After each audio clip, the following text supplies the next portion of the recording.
Hi everyone, welcome back to Pets Palace Kids.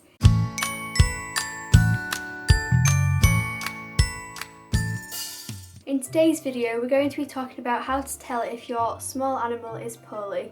So because guinea pigs, rabbits, gerbils and hamsters could all be seen as prey animals, then they have that instinct to hide any signs of illness. So it could be difficult to pick up on signs that your small pet is poorly, but with a few tips this will hopefully help you to pick up on any symptoms of an illness with your small pets. First of all, we'll talk about how to give a daily health check to your small animals. Whether you have guinea pigs, rabbits, gerbils or hamsters, it goes for all of these. So the first thing, and probably the most obvious thing, is to make sure they're eating, and if they are refusing food, then that is probably the first sign of an illness. So you need to make sure every day that they're eating the food that you're giving them, and make sure that they are eating without any difficulties. If they are struggling to chew on something, there could be some dental problems. So make sure that they can easily chew on the food, make sure that they're looking excited and alert, that's the next point. Make sure that they are interested in their surroundings, that they're looking curious and they're being active, and also make sure that they're behaving their normal selves, because you as a pet owner know your animals best and no one is going to know them better than you do. So if you notice any changes in behaviour, then you want to give them a better health check just to make sure nothing's going on. You also want to make sure that what's coming out is normal as well, so make sure it's not too runny or they're not struggling to produce anything. Make sure that it looks normal and healthy. Also make sure that they're walking without any problems, so you'll notice if they're not quite walking how they should be, there could be a bit of an injury there or something else going on. So make sure that they can walk properly and they're doing everything as normal.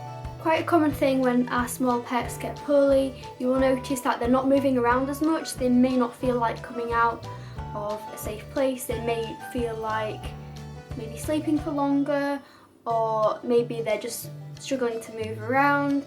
It could be that with rabbits and guinea pigs it's more common for them to get bloating, so they may not want to move around as much if they've got digestive problems going on. If they live with other animals, they may not be interacting with them as much. They may be quite what we call withdrawn, so that means that they're sat by themselves and not wanting to be around the other animals. So see how they're behaving with each other and just notice if anything is slightly off with them, then just give them a quick check over.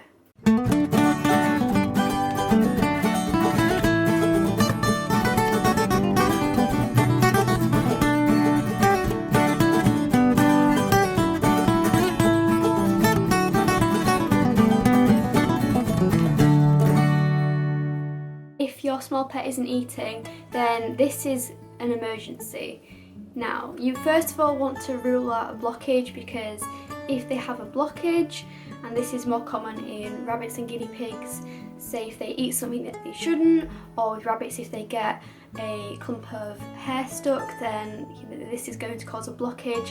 And the first thing you should do if you have any concerns is call your vet and get advice from them, because they should be experienced and should know, and you want to find yourself a good vet if possible. Unfortunately, in some areas there aren't many good vets and it can be difficult to get good advice, so you may need to do some research yourself so you're prepared, have things at home ready in case of emergencies, set yourself up with a medical kit, and then this will really help you in situations like this. So if they stop eating, then you can definitely sort this out yourself if you've ruled out any blockages.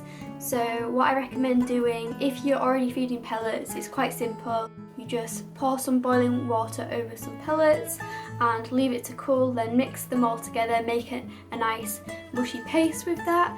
And then you want to have some syringes at the ready. The bigger ones are much better, you can get more in them, and little and often is key. You don't want to give them loads at once, although some food is going to be better than none, so as long as you're getting something down them. But little and often, every few hours if you can, give them a little bit more and try and get things moving again, because their bodies can shut down really quickly if they stop eating. So this could cause further health problems, and that could potentially be life-threatening to them. So you want to act really fast if they stop eating. And if you're not feeding pellets, you don't really want to have a really sudden dietary change and giving them loads and loads of pellets. There are some things like Critical Care which you can get online, and some other brands which are basically just smushed up herbs and different plants which you make into a paste, and that would be better on their digestion. You can also blend up some fruit with some oatmeal. That will just get their system working again, keep things working, and you just want to keep everything moving through, because otherwise, they're just going to shut down. So now we've gone through the daily checks. Now I will talk to you about health checks that you maybe do a little bit less often. So things like weighing, which is best done once a week if you can, and that is going to tell you if you're feeding them right, because you want their weights to be staying the same at a healthy weight, unless they're too underweight or they're a bit overweight. But if they're a healthy weight already, you want it to be staying the same, unless of course they're growing, then they're going to get bigger and bigger. That's normal. So a fully grown small pet of a healthy weight, you want to try and keep their weight. Obviously different things are going to affect their weight if you change their diet, or if it's coming to the cold season and you've got them outside, they may lose a little bit of weight. But if each week they're losing weight and you can notice a pattern with this, then there could be something going on, there could be something that's wrong, and you want to come to the root cause of that and see what's going on. Or if they're consistently gaining weight and they're not growing, then that could also be a sign of a problem. So try and keep track of this. With the bigger animals like rabbits and guinea pigs, doing health checks is going to be quite a lot easier than with the small animals, especially like gerbils, because they're very jumpy and it is hard to keep them still. But so long as you're weighing them and doing the daily checks, then they should be perfectly healthy. Things like nail clipping is useful to do for rabbits and guinea pigs. Guinea pigs especially, if you've got rabbits who are outdoors and they're digging lots and walking over all of these natural logs and stones and different things like that, then that's going to keep them short and trimmed. But it may help if you just take a little bit off every now and again. With the guinea pigs as well, if they're walking on a soft surface, or if you have indoor rabbits, then you're going to want to trim them more often just to make sure they don't get overgrown. Check their eyes, make sure that nothing is stuck inside them. With guinea pigs especially, a really common thing is hay pokes, and this is where they get maybe a little strand of hay stuck in their eye, or even a hayseed. So you want to act fast with this.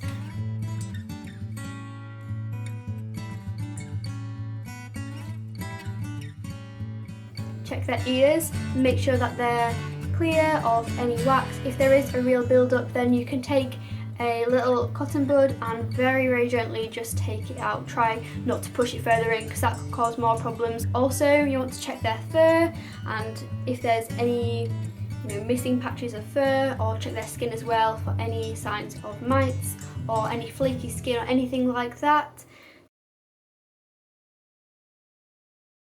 Guinea pigs especially can get something called spurs on their feet. This is not really known to cause any discomfort, but it's a good idea to keep on top of that, and using some human nail clippers to gently take some of the dead skin off. Also, you want to check their lower end, make sure everything is looking normal and nothing is looking different to how it normally does.